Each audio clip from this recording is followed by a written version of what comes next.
सनप्तारं सक्तेः पौत्रकल्मषम् पराशरात्मजं वन्दे शुकतातं तपोनिधिम्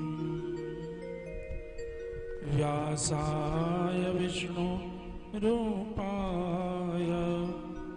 व्यासरूपाय विष्णवे नमो वै ब्रह्मनिधये वासिष्ठाय नमो नमः।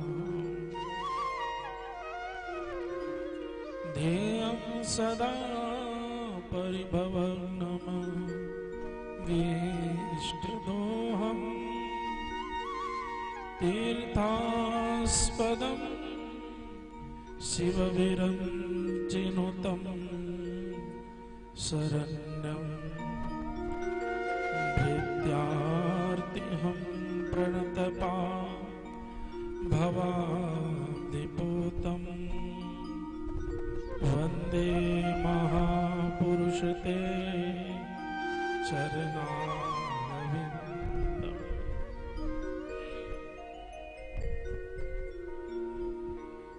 वरहापीडं नटवरवपुः कर्णयोः कर्णिकारं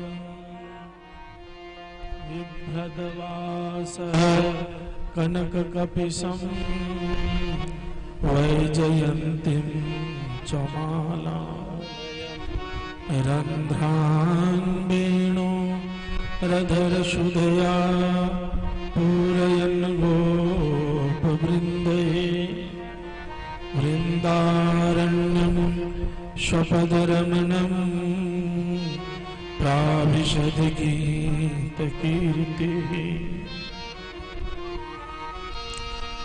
लोकाभिरामं रणरङ्गधीरं राजीवनेत्रं रघुवंशनाथं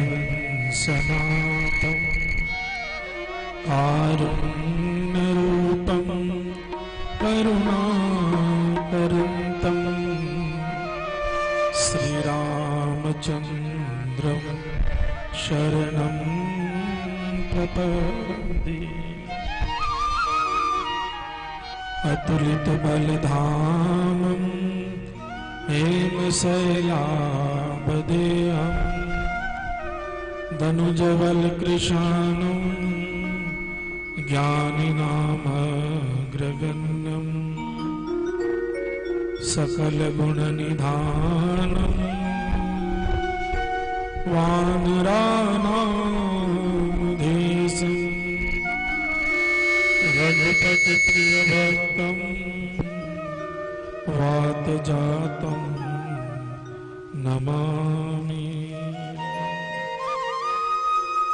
बोलो श्रीमद्भागवत महापुराण की।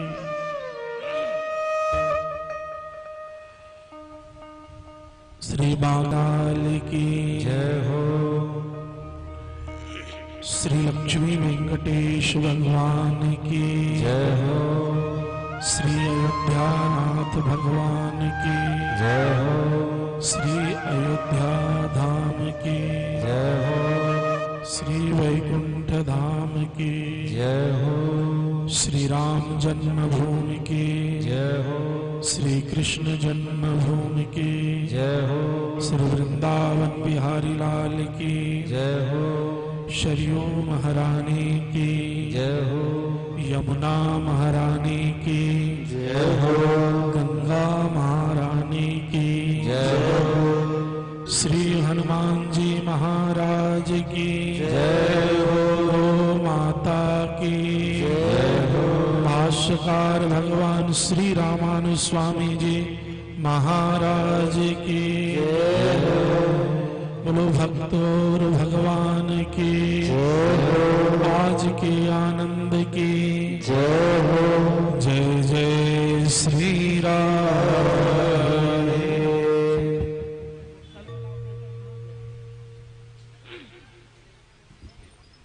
ऑपरेशन कल बढ़िया किया था ना, आज गड़बड़ कर रहे हो। कल के ऑपरेटर तो ठीक थे, बढ़िया।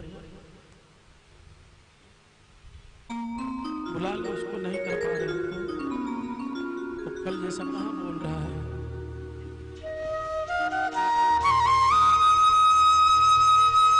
श्री राधे राधे। साफ करो थोड़ा। भगवान श्रीमन्नारायण की महती कृपा के फलस्वरूप आज हम सभी श्रीमद् भागवत सप्ताह ज्ञान यज्ञ के पंचम दिवस में उपस्थित हैं। भगवान की मंगलमयी कृपा हम सब पर नित्य निरंतर बरस रही है।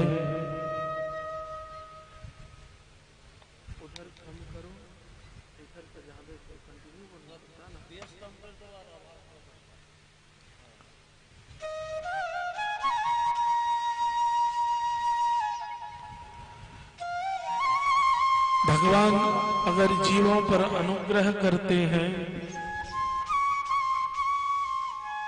तो अपनी कथा प्रदान कर देते हैं। भगवान को पाने का, भगवान से मिलने का, भगवान से संबंध बनाने का, भगवान से प्रेम करने का सबसे सरल और सबसे सुंदर साधन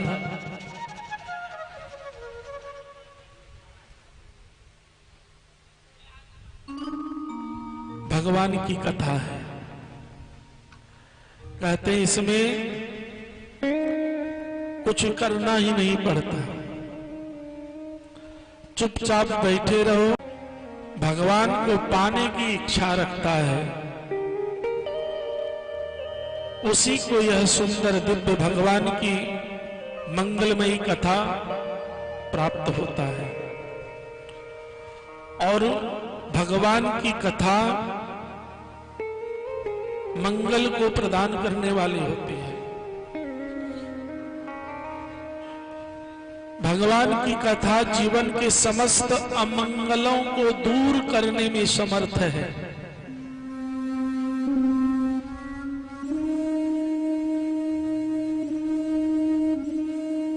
संसार के आपदाओं को हरने का सामर्थ्य अगर किसी में है तो भगवान की कथा में है।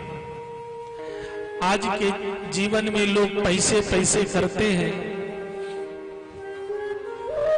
वो पैसे भी अगर देने का सामर्थ्य है तो भगवान की कथा को है।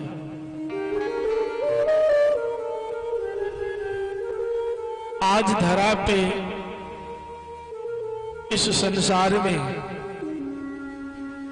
आप किसी को भी ले लो, चाहे जो भी हो,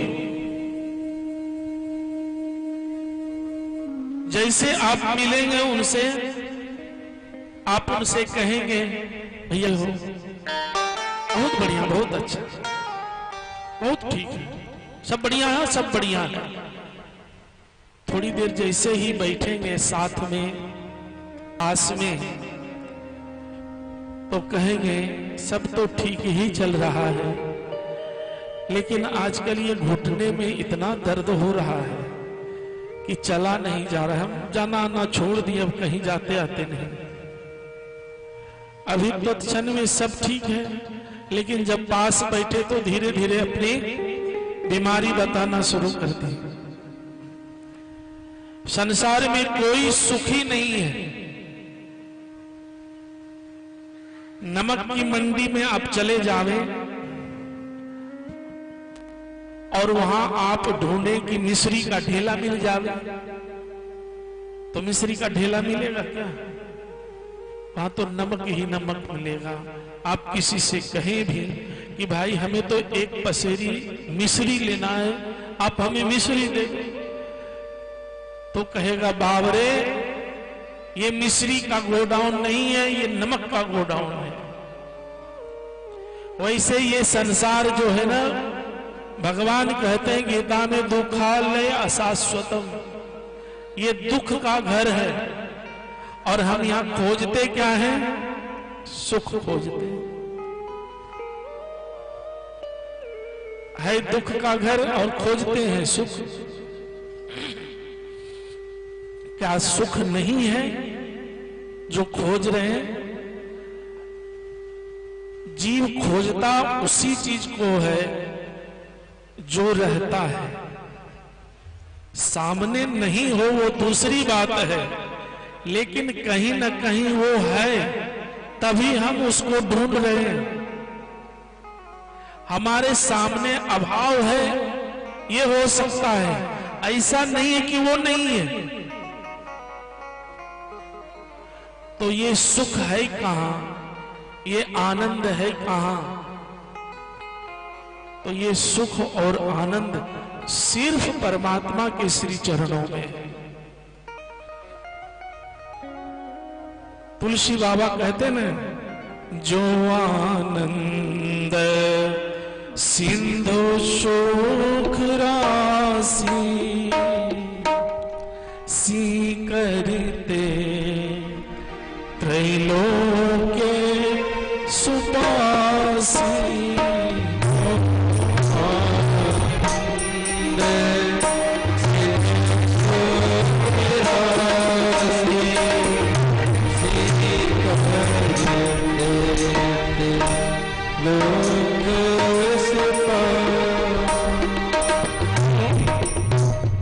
और हम उन्हीं को छोड़े बैठे हैं और खोज रहे हैं सुख।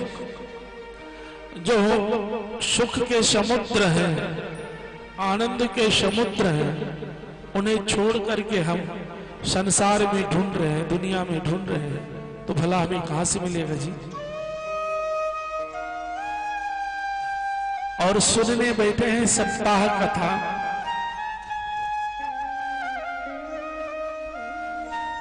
जो परीक्षित ने सुना, सुखदेव जी ने सुनाया। और ये 7 दिन ही क्यों रखा नियम कि 7 दिन में श्रवण करें? बोले 7 दिन इसलिए रखा गया कि इस संसार में हमारी 7 दिन ही आयु है,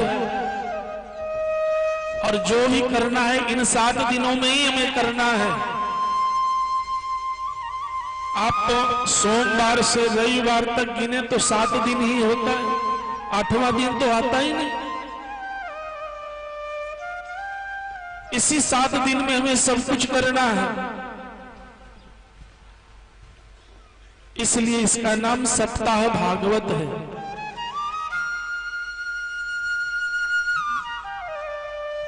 आवे हम सब 2 बार भगवान का सुंदर दिव्य नामों का उच्चारण करें। जो श्री ठाकुर जी हमसे रूठे हुए हैं उनको मनावे, उनको अपने हृदय में बसावे। जो हमारे हैं, क्योंकि एक परमात्मा ही हमारे हैं और संसार में कोई किसी का नहीं है। सब स्वार्थ का बंधन है, चाहे जो भी हो। बिना स्वार्थ का ये नींव टिकने वाला नहीं है। आप चाहे जो करो, अगर स्वार्थ नहीं रहेगा तो ये नींव हिल जाएगा, धाराशायी हो जाएगा, गिर जाएगा। चाहे वो पिता पुत्र का संबंध हो, पिता पुत्री का संबंध हो, पति पत्नी का संबंध हो, सब स्वार्थ के नींव पर ही टिका हुआ है। जहां एक दूसरे का स्वार्थ समाप्त हुआ, ये हिलने लगता है और ऐसे गिरता है कि लोग समझ भी नहीं पाते। ये संसार है, ये सरकते रहता है, इसीलिए इसका नाम संसार है। जो निरंतर सरकता रहे उसी को संसार कहते हैं।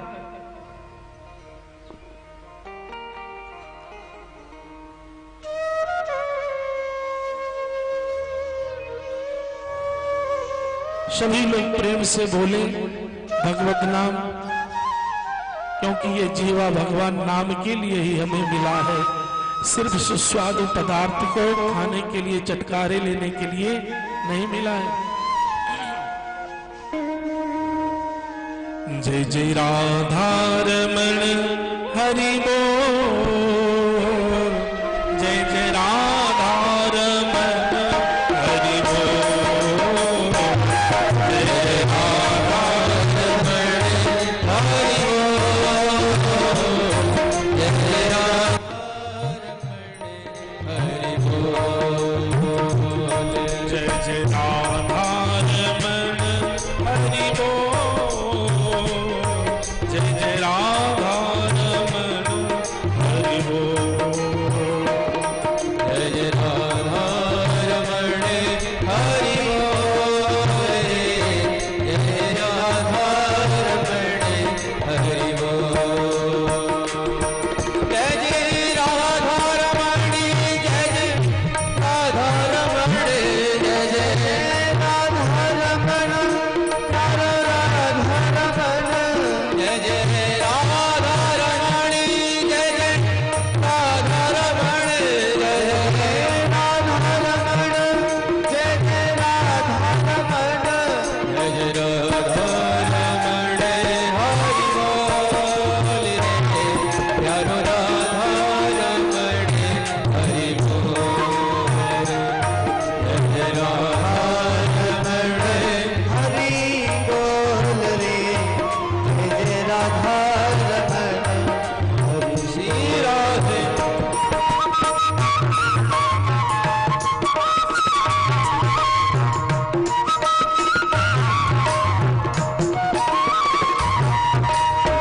वृंदावन बिहारी लाल की जय।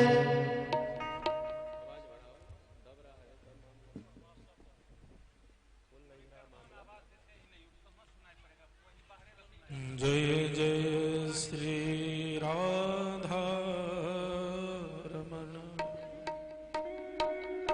जय जय नवल किशोर, जय गोपी चित चोर प्रभु, जय जय माखन चोर।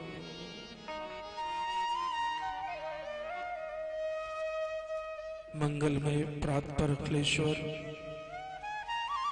अकारण करुणा वरुणालय, भक्तवांछा कल्पतरु, भगवान श्री कृष्ण महाप्रभु की वांगमय प्रतिमूर्ति श्रीमद् भागवत महापुराण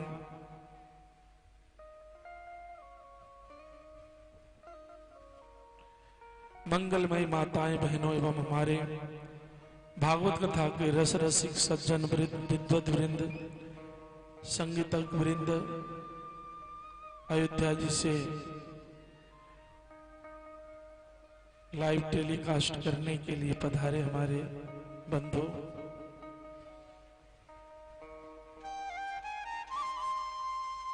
भगवान के दिव्य अनुग्रह विग्रह श्रीमद् भागवत महापुराण हम सबके समक्ष प्रकट रूप में दर्शन दे रहे हैं। भगवान का वांगमय विग्रह जो है श्रीमद् भागवत महापुराण है, प्रत्यक्ष रूप में भगवान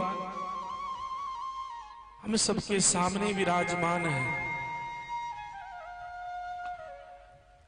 ऐसे भगवान के सानिध्य में बैठकर और भगवान के ही कथा का रसपान जो जीव करता है, उनके जीवन के समस्त अमंगल दूर हो जाते हैं।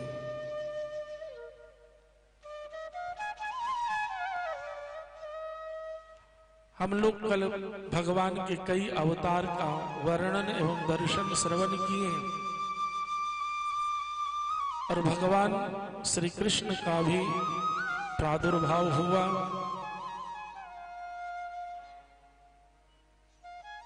संसार के लोग कहते हैं हमें बहुत दुख है, हमें बहुत कष्ट है, हम बहुत परेशान हैं, जीने की इच्छा नहीं है, मन करता है प्राणांत कर लेंगे। आप विचार करें, जो स्वयं परमात्मा है,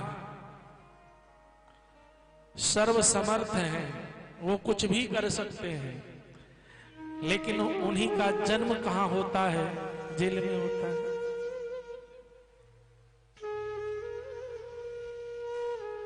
और जन्म लेने के बाद वो परमात्मा स्वयं अपने माता पिता के साथ नहीं रह पाते, बचपन में ही माता पिता से बिछुड़ गए।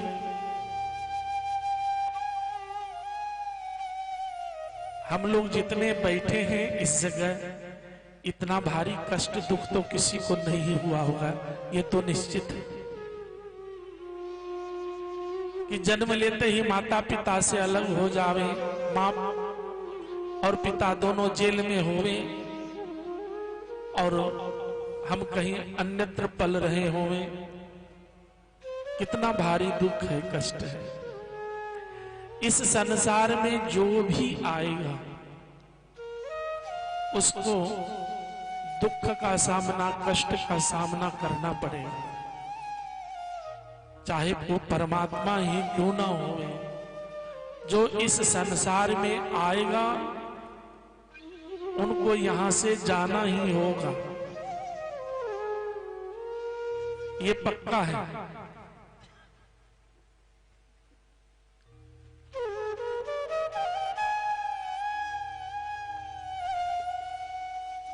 वसुदेव जी भगवान श्री कृष्ण को पहुंचा दिए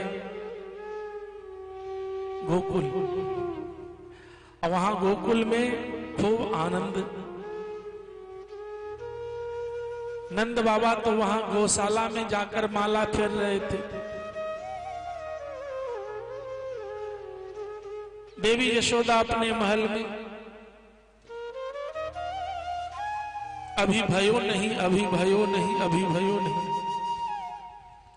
अनुभव हो रहा था कि भगवान आज ही प्रकट होंगे, हमारे घर आज ही लाला का जन्म होगा, लेकिन अभी तक तो हुआ नहीं।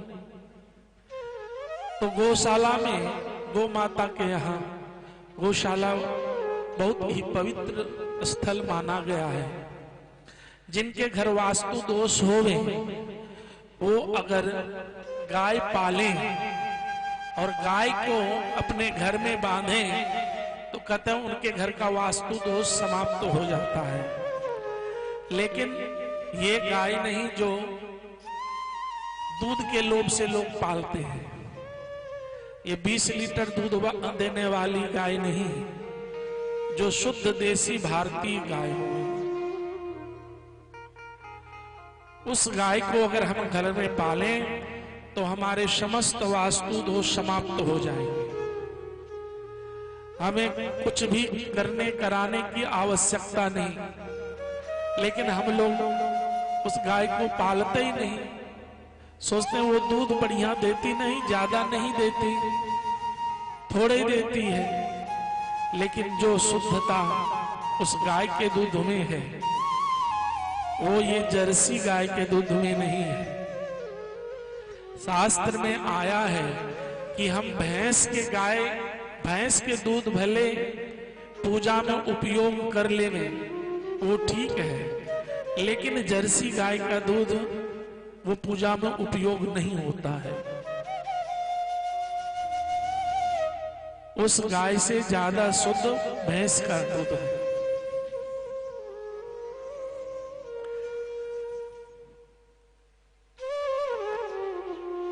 नंद बाबा जप रहे थे, अभी भयो नहीं, अभी भयो नहीं, गौशाला में बैठकर।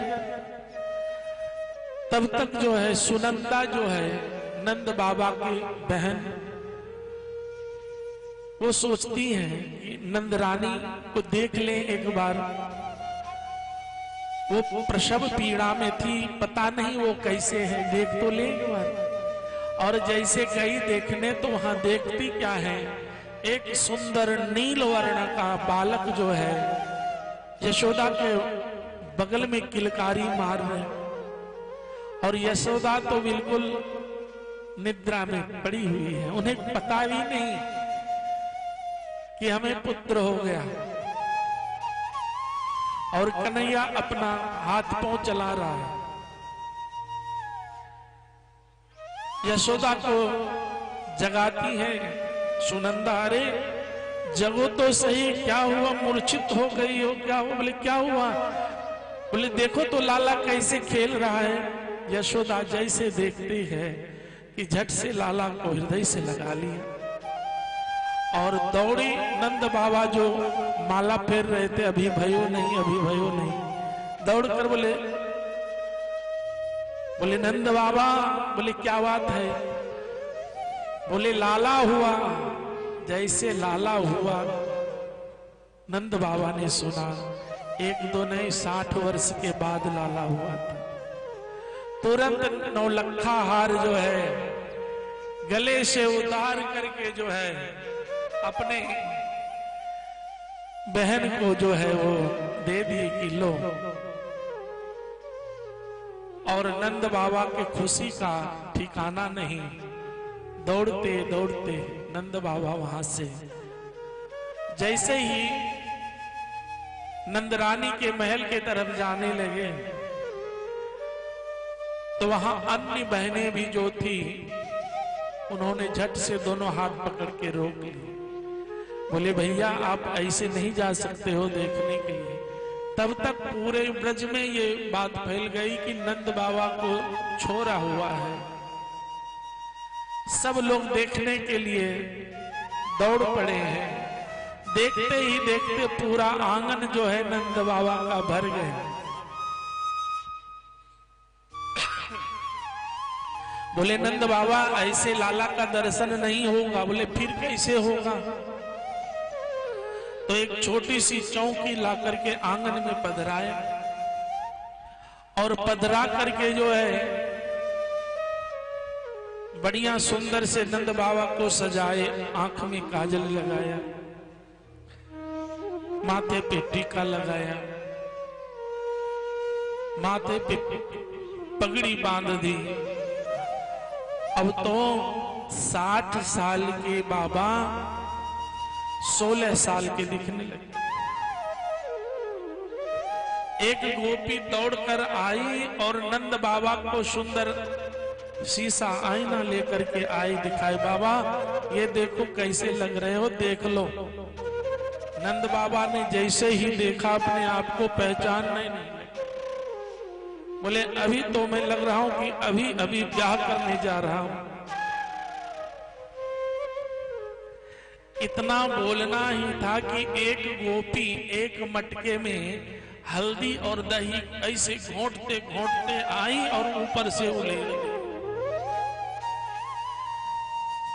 नंद बाबा ऐसे हाथ किए करते रह गए दारी के, तूने तो सब किए कराए पर पानी फेर दी। बोले क्या हुआ? बोले अभी हमें लाला का दर्शन करना था, ये क्या कर दिया? बोले वही नेक तो हो रहा है दर्शन कराने का। तो बोले अच्छा। बोले ऐसे जाना पड़ता है? बोले हाँ। बोले ऐसे भी नहीं जाना पड़ता? बोले फिर कैसे जाना पड़ता है? बोले अब यहां से नाचते नाचते नंद रानी के महल तक चलो।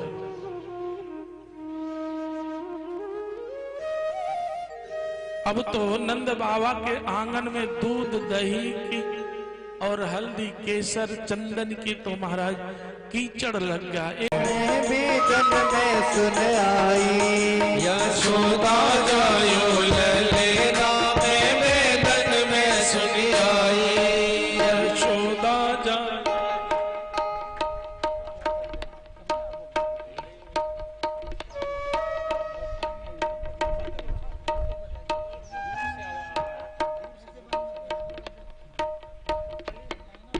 यशोदा जायो ललेना में वेदन में सुन आई।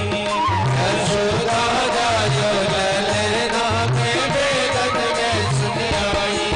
मैं वेदन में सुन आई पुराण में सुन आई। पुराण में सुन आई। मैं वेदन में सुन आई पुराण में सुन आई। मैं वेदन में सुन आई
फूल में झूले पालना वेदन में सुन आई। यशोदा जायो ललना वेदन में सुन आई। यशोदा जायो ललना वेदन में सुन आई।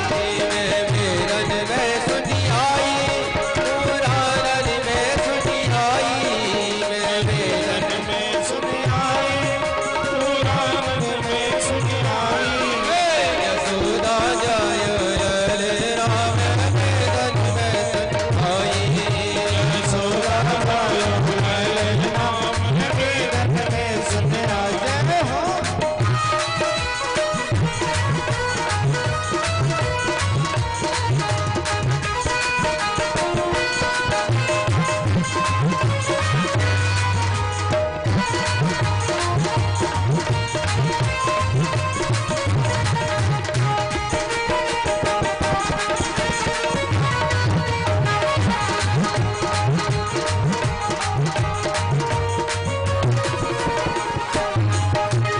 रतन जड़ित यक बनो है पालनो। रतन जड़ित यक बनो है पालनो। रतन जड़ित यक बनो है पालनो। रतन जड़ित यक बनो है पालनो। रतन जड़ित यक बनो है पालनो। रतन जड़ित यक बनो है पालनो। रतन जड़ित यक बनो है पालनो। रतन जड़ित यक बनो है पालनो। हे सबके लागे पूजे नाम है वेदन में सुन आई। सबके लागे पूजे वेदन में सुन आई।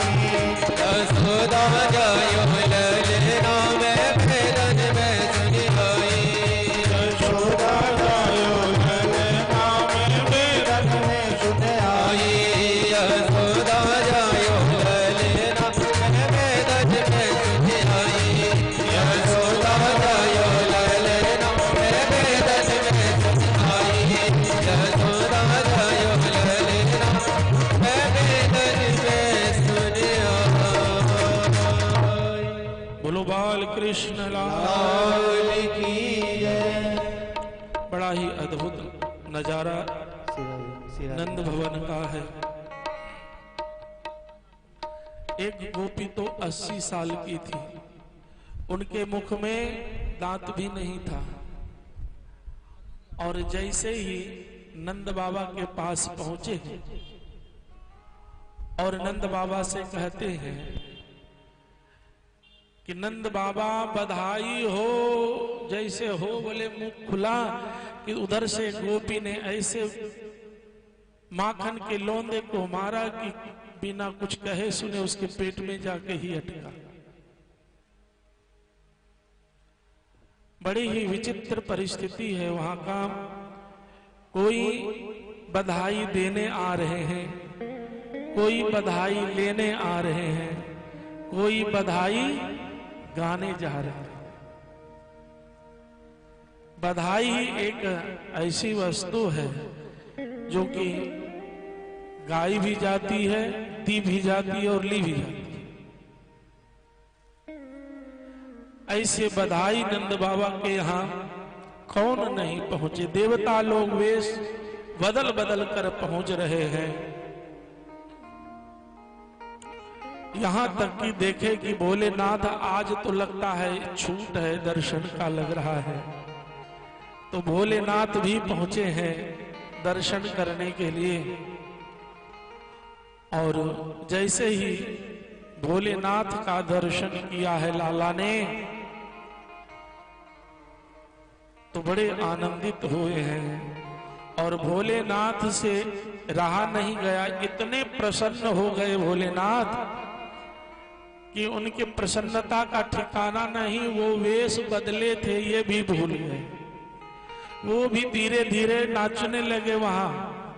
और जब नाचने लगे तो वो अपने रूप में आने लगे। जब अपने रूप में आने लगे, किसी गोपी की दृष्टि पड़ गए, अरे इनके गले में तो सर्प है। तो एक गोपी तो डर के मारे गिर पड़ी। बोले क्यों गिर पड़ रही हो तुम? अरे बधाई लोग नाच रहे हैं, गा रहे हैं और तुम गिर रही हो। बोले नहीं, अभी लगा जैसे इनके गले में सर्प फन काढ़े हो। भोलेनाथ ने सुन लिया, बोले अरे लग रहा है इस गोपी को हमारे स्वरूप का पता चल गया है।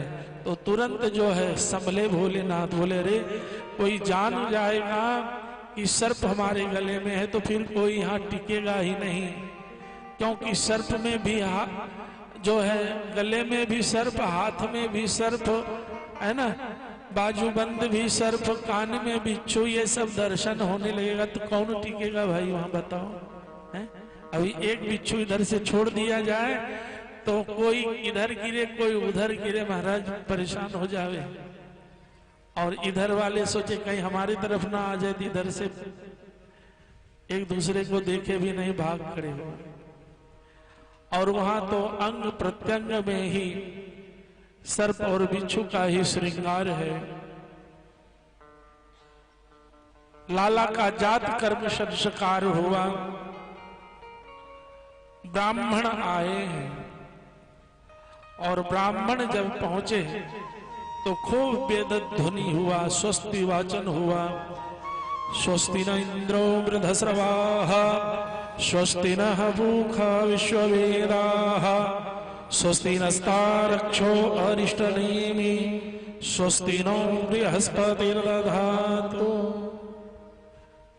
अनेकों मंत्र से, मंगल मंत्र से नंद बाबा के यहाँ लाला का सुंदर जात कर्म संस्कार हुआ। नंद बाबा आज दिल खोल के लुटा रहे हैं, देने में कोई कमी नहीं कर रहे हैं। बोले आज नंद भवन के चारों द्वार खोल दो और दान दो नहीं, दान लेने वाले से कहो ले लो जितना लेना हो। एक ब्राह्मण देवता पूरब के गेट से प्रवेश किया और पूरब के गेट से जैसे प्रवेश किया तो वहां खजाना खोले बैठे थे खजांची। वहां क्या था, चांदी के सिर्फ सिक्के थे। तो बोले भाई आप दान लेने आए हैं? बोले हाँ। बधाई लेने आए हैं? बोले हाँ बधाई हमें चाहिए। बोले जितना उठाना हो आप उठा लो। और ब्राह्मण देवता भर लिए, उठा ही नहीं पा रहे थे। देखे कि चांदी ही चांदी है, फिर छोड़े क्यों, उठा ही नहीं पा रहे थे।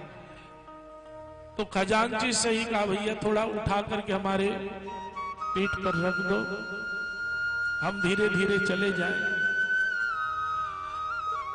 पीठ पर रख दिया, वो धीरे धीरे जाने लगे। रास्ते में उन्हें दूसरा ब्राह्मण मिला। बोले भाई नंद बाबा के यहां से आ रहे हो? बोले हाँ। बोले क्या है? बोले चांदी ही चांदी है।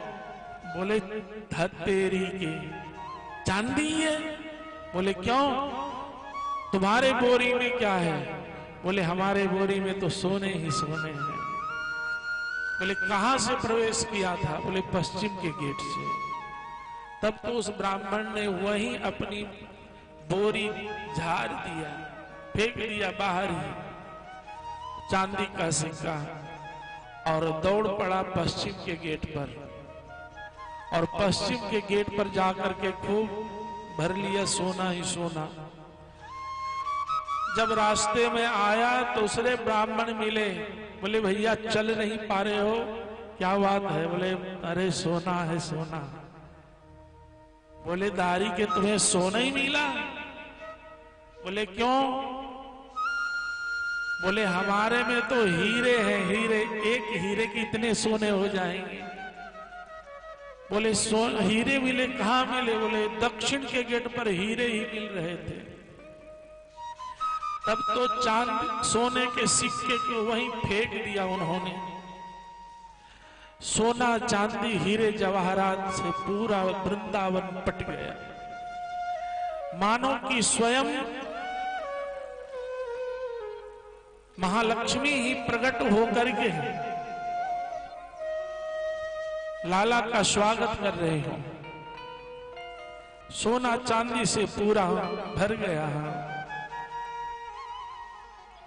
कहते हैं दान सभी को करना चाहिए, जिनके पास जो हो दान अवश्य करना चाहिए। हमारे पास अगर 10 रुपया है तो हम 10 रुपया ही दान करें। हमारे पास 5 रुपया है, 1 रुपया है, तो हम उसी में से दान करें, लेकिन दान जरूर करना चाहिए। बोले दान क्यों करना चाहिए? बोले जो दान करता है उसे पुनः प्राप्त करता है। बोले दान किया हुआ वस्तु मिलता है? बोले हाँ जरूर मिलता है।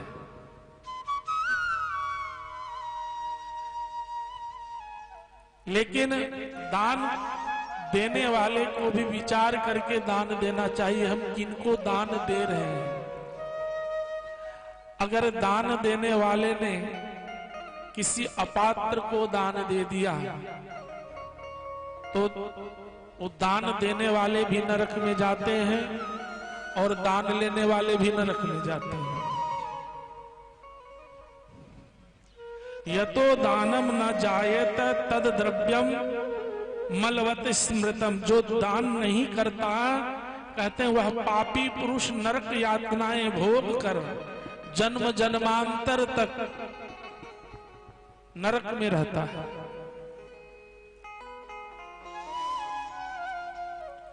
आप खूब पूजा पाठ करो, खूब तप करो। बोले अरे हम दान करने की क्या आवश्यकता, हम बहुत पूजा पाठ करते हैं।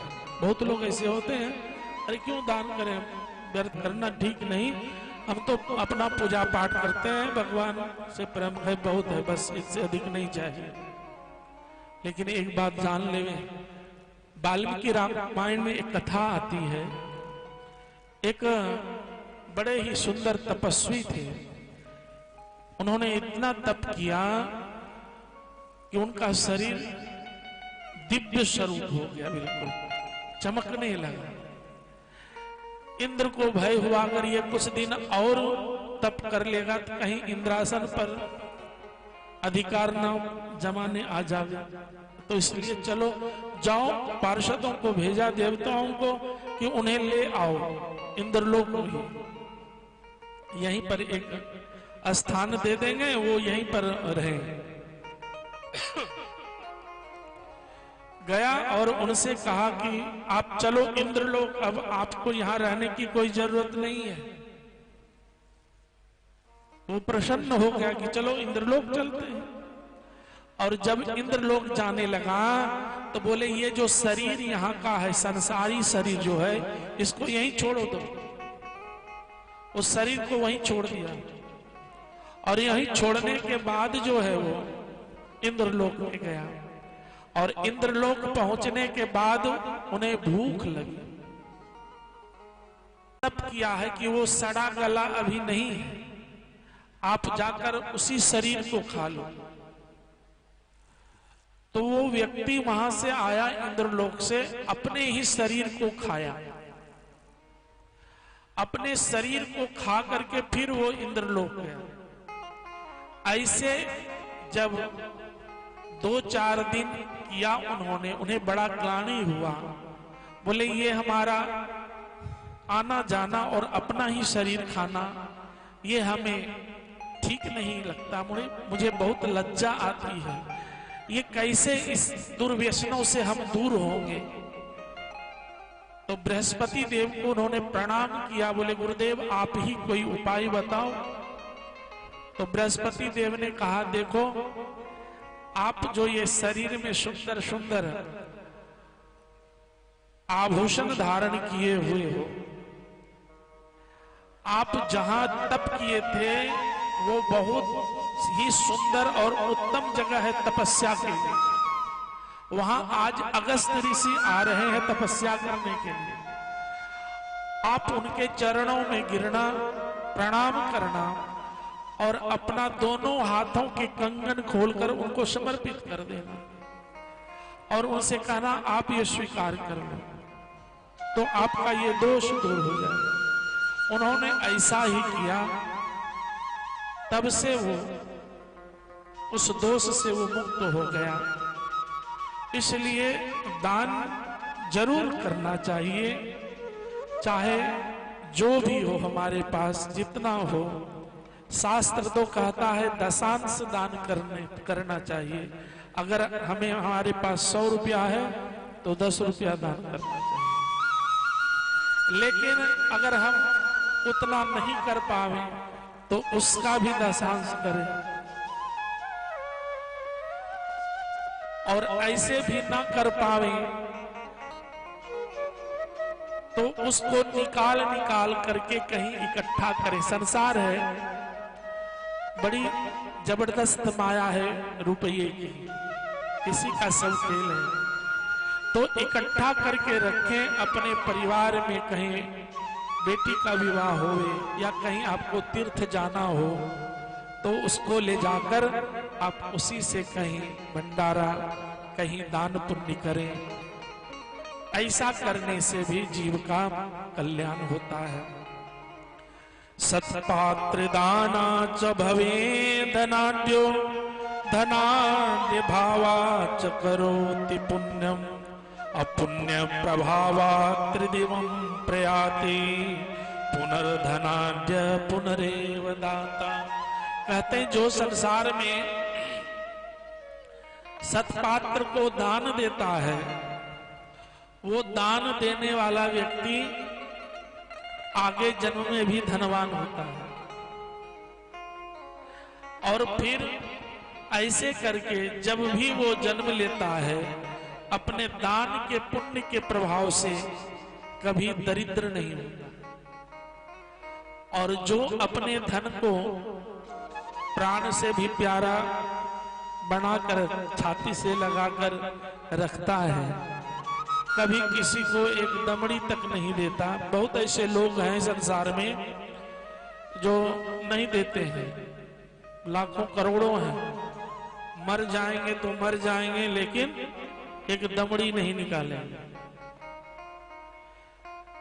और ऐसे व्यक्तियों के यहाँ ऐसा महामारी प्रवेश भी करता है, ऐसे रोगग्रस्त हो जाते हैं कि उसका सब धन उसी में लग जाता है।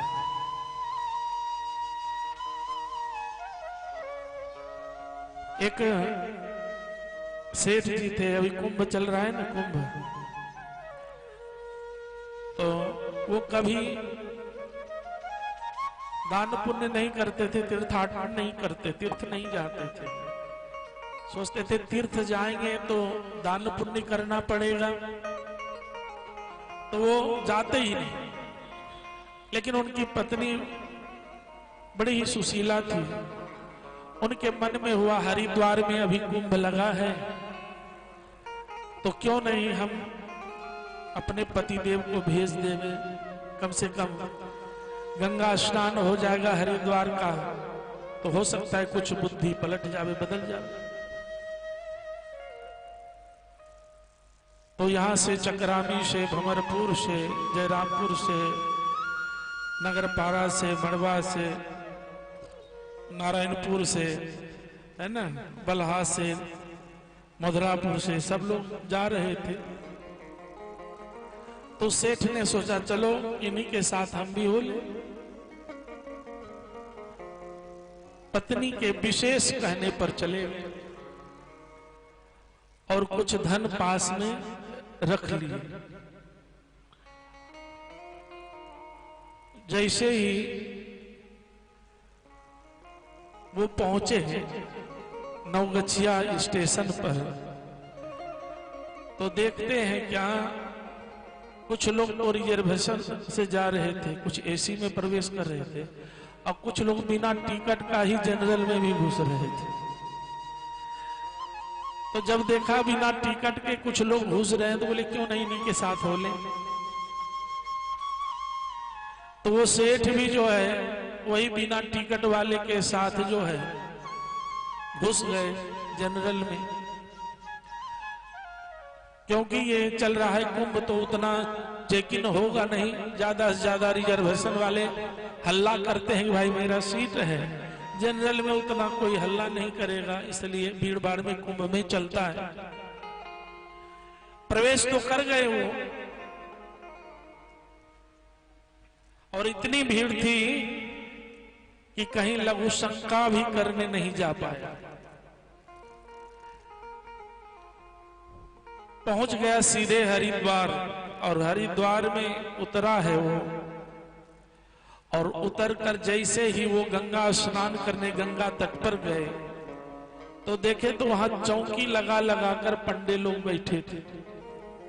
जहां सेठ जी को देखे पंडा लोग पकड़ ले कि महाराज चलो अभी संकल्प करवाते हैं, ये हमारे पास गाय है, पूंछ पकड़ो, ये करो।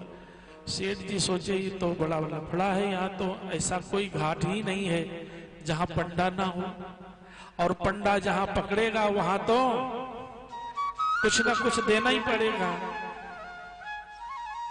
तो सेठ जी ने विचार किया हम तो यहां स्नान करेंगे ही नहीं करेंगे, चलते हैं श्मशान घाट। किसी से पूछा भैया यहाँ श्मशान घाट है? बोले हाँ है। बोले किधर है? बोले ये मेला खत्म होने के बाद श्मशान घाट ही लगता है। सोचे श्मशान घाट पर तो कोई पंडा होगा नहीं, गए तो वहां सुनसान था, कोई नहीं था। बोले हाँ ये घाट ठीक है, स्नान करने के लिए घाट बढ़िया है। तो सेठ जी तुरंत अपना सारा कपड़ा खोल करके रखे और डुबकी लगाए गंगा जी में। भगवान को बड़ी दया आई, सेठ उतना दूर से आया है और बिना कुछ दान पुण्य किए अगर चला गया तो उसका जीवन व्यर्थ हो जाएगा। तो जैसे डुबकी लगा करके वो ऊपर हुआ तो ठाकुर जी एक पंडा का रूप धर के पहुंच गए। बोले बोलो गंगा मैया की जय हो। सेठ जी चौंक पड़ा, रे अभी तो दूर दूर तक कोई दिखाई नहीं पड़ रहा था, ये गंगा मैया की जयकारा किसने लगाया। पलट कर देखे तो एक पंडा जो है वो सिर हिला रहा है, आइए सेठ जी आइए आइए। बोले देखो ये शमशान घाट है, तुम यहां कहां से आ गए? तुम्हारा चौकी तो उधर लगा था। बोले हम इस घाट के हम ही पंडा है। बोले इस घाट के तुम ही पंडा हो? बोले हाँ हम इस घाट के पंडे हैं। तब तो बड़ी विचित्र परिस्थिति। बोले अच्छा ठीक है निकलने दो बाहर। बाहर निकले और बाहर निकलते ही बोले हाँ भीगे कपड़े में संकल्प कीजिए। बोले क्यों भीगे कपड़े में क्यों संकल्प करें? बोले भीगे कपड़े में लोग झूठ नहीं बोलते, इसलिए भीगे कपड़े में संकल्प कीजिए तो ज्यादा पुण्य मिलेगा। तो बोले ठीक है जब तुम्हारी यही इच्छा है तो कराओ संकल्प। लोग कराओ संकल्प, हाथ में ऐसे किए और पंडा जी जो ठाकुर जी थे वो जल डाले। बोले हाँ इसमें कुछ द्रव्य लीजिए, पैसा लीजिए और फिर संकल्प कीजिए। बोले पैसा वैसा नहीं है, जल डाले हो इसी संकल्प कराओ। बोले बिना द्रव्य का संकल्प नहीं होगा। बोले हमारे पास कुछ है ही नहीं।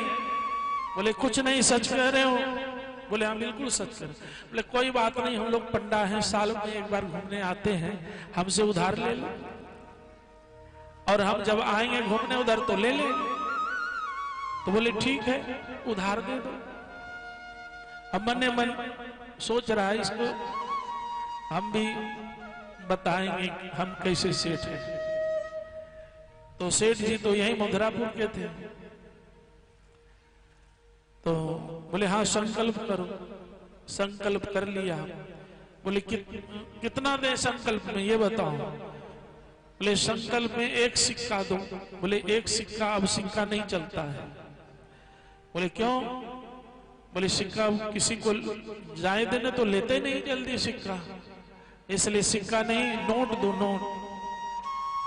बोले 1 रुपया का नोट भी तो होता है, वही निकालो। बोले नहीं 1 रुपया का नोट नहीं चलेगा। बोले फिर? बोले कम से कम 5 रुपया का नोट चलेगा। बोले चलो 5 रुपया ही निकालो। 5 रुपया निकलवाया उनसे और संकल्प किया। और संकल्प करने के बाद बोले अपना पता लिखा दो। अब तो सोचने लगा सेठ पता कैसे लिखा। बोले अच्छा ठीक है लिख लो। उसका नाम था रामदास सेठ का, तो लिखा दिया केशव दास। बोले घर कहाँ है? बोले चंडीगढ़ है। मोहल्ला कौन है? तो तीसरे मोहल्ला को ही लिखा दिया, पंजाब का पता दे दिया पूरा। बोले हम तो हैं बिहार के, लेकिन इनको लिखा रहे हैं पंजाब के। अब तो काम बन गया है। बोले ठीक है चलें अब? बोले हाँ ठीक है जाओ।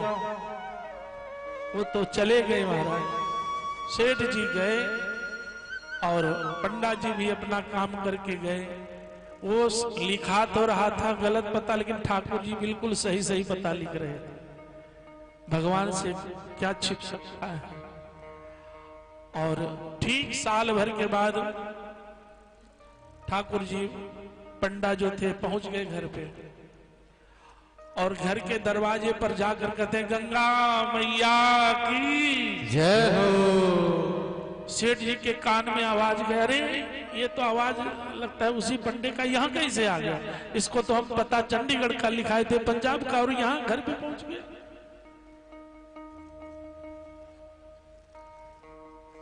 उसका नौकर जाके कहता है सेठ जी एक पंडा जी आए हैं हरिद्वार से। बोले क्या बात है? बोला एक सेठ जी से मिलना है। बोले जाकर कह दो बीमार है। तो नौकर आके कहा पंडा जी सेठ जी बीमार है, नहीं मिलेंगे। बोले बीमार है? बोले हाँ। तो बोले जब बीमार है सेठ जी तब तो हमें देखना ही चाहिए, अपने जन का मतलब ही है कम से कम जो बीमार हो गए हों उनको देख लेना चाहिए। तो चलो हम देख लें सेठ जी को कम से कम। तो बोले ठीक है यहीं रुकिए हम आते हैं पूछ करके। तो सेठ जी के पास पहुंचे और सेठ जी से जाके कहे, वो तो कह रहे हैं कि हम अब बीमार हैं तो देख ही लें। तो सेठ जी बोले जाकर कह दो मर गए। तो जाकर कहते हैं कि पंडा जी सेठ जी तो मर गए। बोले ओहो मर गए? बोले हाँ मर गए।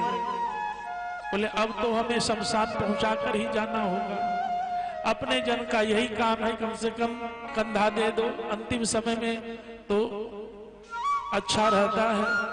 अंतिम समय में जो काम आ जाए वही अपने आदमी होते हैं। तो अब तो हम सेठ जी को शमशान पहुंचाकर ही जाएंगे। तो जाकर सेठ जी से कहा कि सेठ जी वो तो शमशान पहुंचाने के लिए तैयार है पंडा जी। बोले ठीक है करने दो। पूरे गांव में पंडा जी ने हल्ला कर दिया सेठ जी मर गए। गांव वाले जुटे, बढ़िया बांस ला करके खूंटीदार ठाकुर जी ने बनाया, जो कि नीचे से चुभे थोड़ा, कील नीचे से ठुकाई किए। लोग ऊपर से करते हैं वो नीचे से किए, और बढ़िया जो है कुछ बिछाए। बोले इस पर कुछ और मत बिछाओ, ऐसे रहे। और बोले चलो सेठ जी कहाँ है, ले आवे उनको इस पर सुलावे। तो सेठ जी को जैसे उठाने गए तो पंडा जी कहते हैं कि देखो तुम लोग पैर की तरफ पकड़ो, हम सिर की तरफ पकड़ेंगे।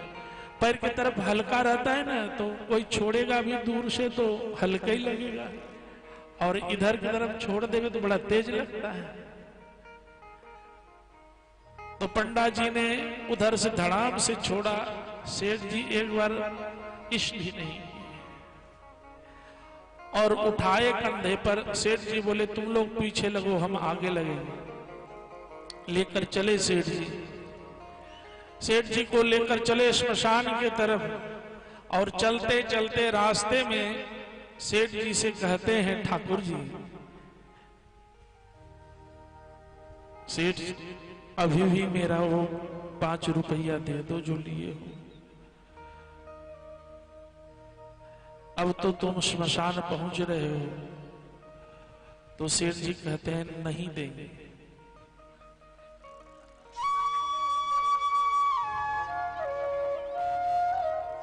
इतना बातचीत करते करते स्मशान घाट पहुंच गए सेठ जी। स्मशान घाट जब पहुंचे, जब उतारने लगे, तो फिर ठाकुर जी ने पूछा एक बार, सेठ हमारा 5 रुपया दे दो। बोले बिल्कुल नहीं देंगे। बोले अब जल जाओगे, चिता बन गया है, तैयार है। बोले जल जाएंगे लेकिन देंगे नहीं। अच्छा देखते हैं, ये भी चिता पर लिटा दिया, ऊपर से लकड़ी दे दिया। अब आग लेकर के हाथ में तैयार उनके बेटे आग लगाने के लिए। तो ठाकुर जी बोले देखो तुम आग मत लगाओ, हम ही आग लगाएंगे।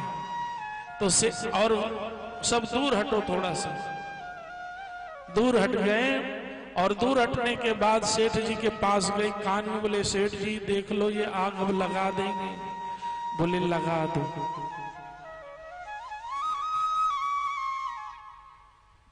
बोले मेरा वो 5 रुपया नहीं दोगे? बोले जल जाएंगे तो जल जाएंगे लेकिन 5 रुपया नहीं देंगे। ठाकुर जी वहीं चतुर्भुज रूप में प्रकट हो गए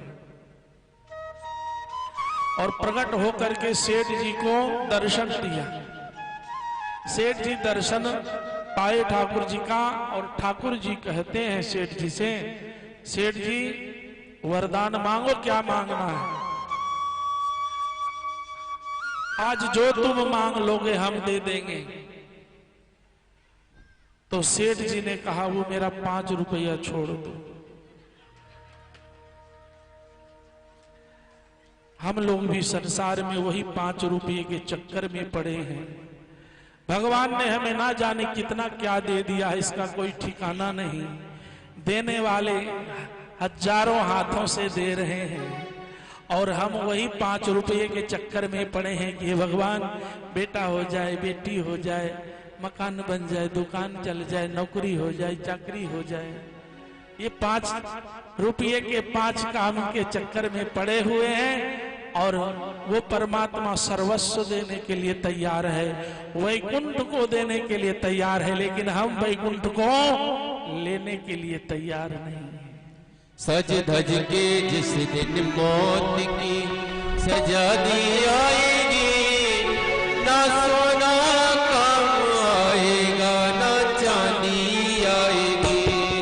सज धज के जिस दिन मौत की, धज के जिस दिन मौत की सजा दी आएगी, ना सोना काम आएगा ना चांदी आएगी। चांदी आएगी।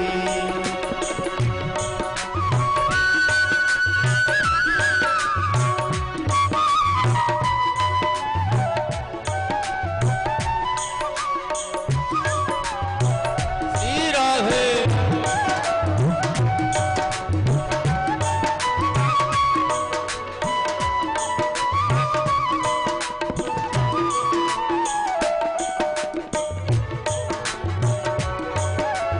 अच्छे किए कर्म जो तूने पाया मानव तन, अच्छे किए कर्म जो तूने पाया मानव तन, अच्छे किए कर्म जो तूने पाया मानव तन, प्यारे अच्छे किए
इसलिए जीवन को संभाल के चलना चाहिए और जीवन में भगवान ने जो कुछ भी दिया है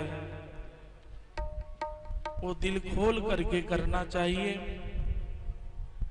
उधर सभी ब्राह्मण खूब दान लेकर के जब अपने अपने घर पहुंच गए तो नंद बाबा के जो पुरोहित जी थे वो अभी तक नहीं आए थे।